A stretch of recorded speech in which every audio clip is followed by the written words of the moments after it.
As the sun set on the city skyline, my mom and I embarked on a new chapter in our lives.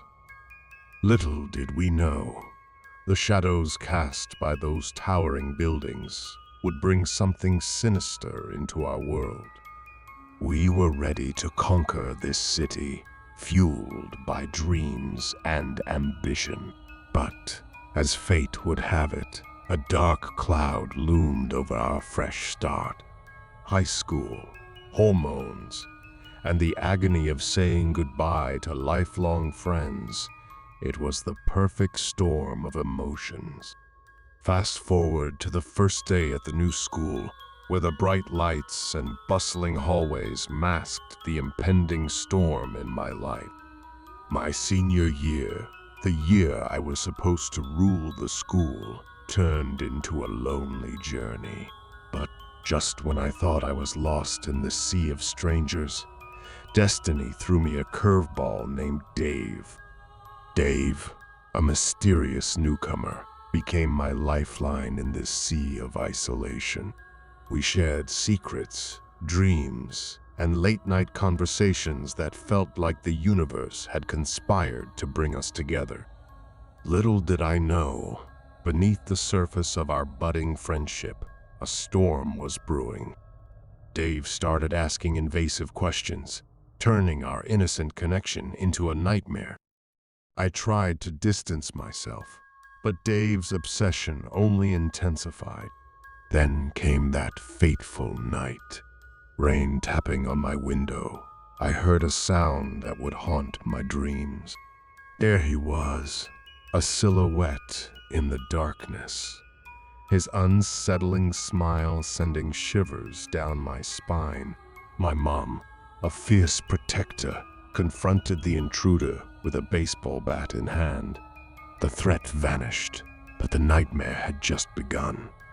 Investigations revealed Dave's dark past, a history of stalking, suspensions, and an unnerving ability to slip through the system. I switched schools, but the trauma lingered, casting a long shadow over my sense of security. As I look back, the scars from that experience are still fresh. It's a journey that changed me, forcing me to navigate a new normal. I share this story, not just as a cautionary tale, but as a reminder that our pursuit of dreams sometimes leads us down dark alleys.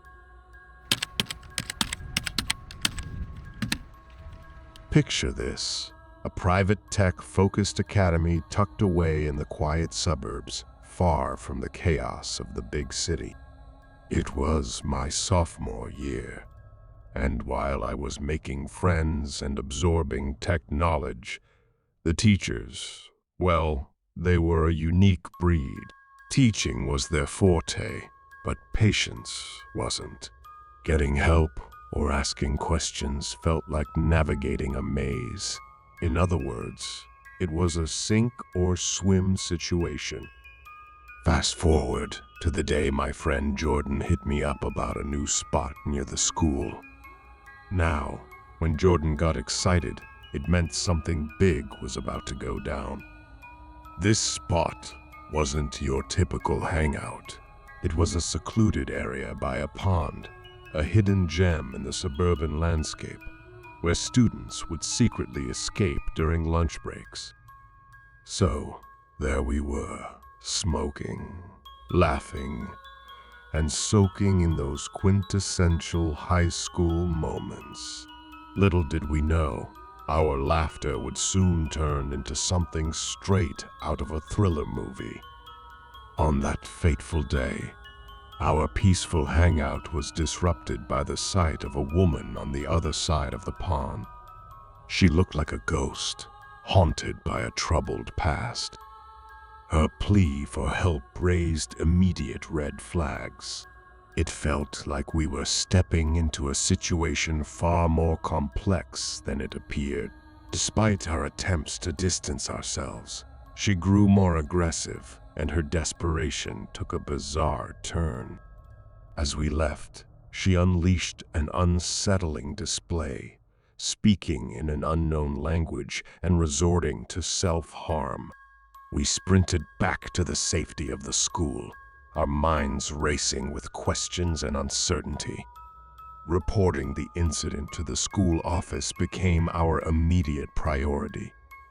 Later that day, police cars and a van descended upon our quiet academy.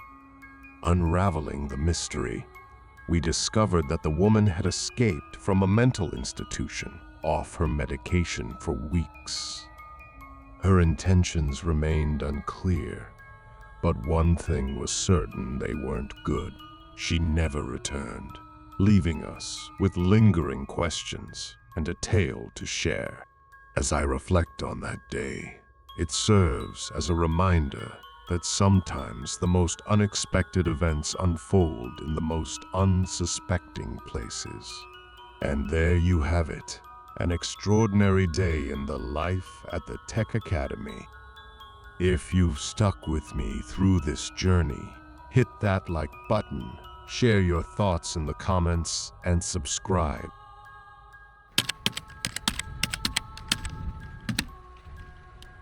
I was 17, navigating the labyrinth of high school, and our earth science class decided to spice things up with a field trip. Picture this: a nearby wooded area by a lake, a setting that would soon become the backdrop for a series of spine-tingling events. The mission? Identify plants. It was a seemingly innocent scavenger hunt, and the group with the most finds would score some extra credit. Little did we know, the day would take an unexpected turn. So, with our backpacks and excitement, my buddy Colin and I decided to venture off from the main group to explore. It started as a typical high school day, identifying plants, playing some Pokemon Go. You know the drill.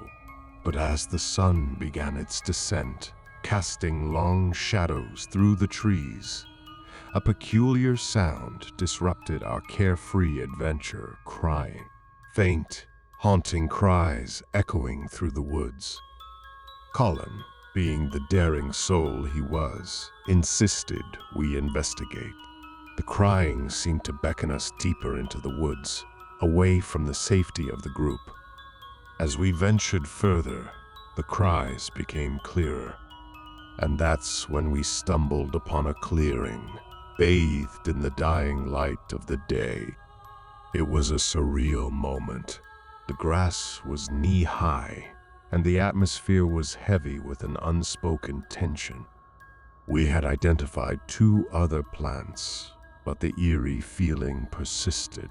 The sun was almost gone, and we had to turn on our flashlights to guide our way back.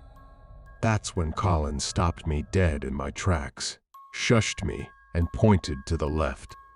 Beyond the cricket's symphony, there it was, crying. Faint, sorrowful cries emanating from about 25 feet away, deeper into the woods. Colin, with the curiosity of an adventurer, decided to investigate.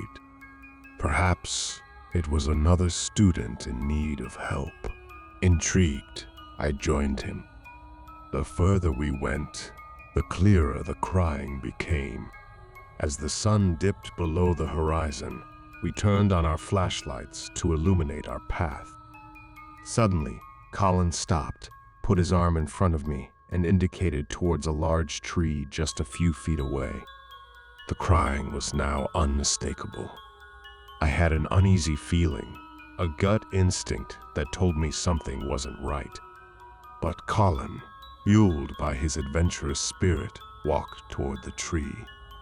Not even 30 seconds later, Colin let out a blood-curdling scream. My heart pounded in my chest as I saw him running towards me, grabbing my hand and bolting it back to the bus. We barely made it back in time before the bus departed, both of us hyperventilating and trying to catch our breath. The bus ride back was a blur. A few concerned glances from fellow students, but Colin and I refused to spill the beans. The fear of getting into trouble kept us tight-lipped.